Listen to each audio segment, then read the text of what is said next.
the videos to be helpful, but at the same time, I don't want to duplicate content because if awesome content already exists, why duplicate it?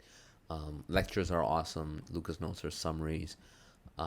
So again, just want to highlight some key things for MSAT purposes. This is very important. This number here, which is that males are going to have 1/12 of them are going to have color blindness or at least X-linked recessive.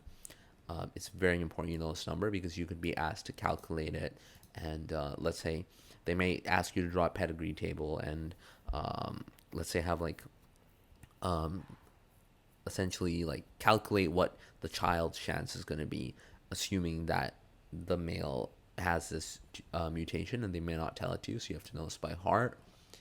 You can, I guess, kind of skip this over. Hopefully, you've already understood this from that YouTube video that I linked, I think 2 weeks ago or a week ago. Um, Again, pretty common sense once you get over it.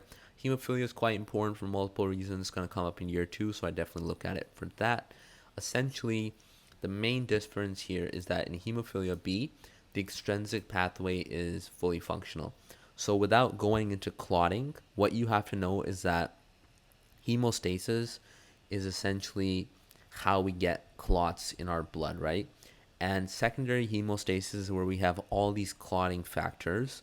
So 3, 7, 10, 12, 11, 9, 8. That's not the point. The point is that essentially you have two different pathways for a multitude of reasons, redundancy, whatever it may be, and they both converge onto a common pathway, right? And that leads to this clot.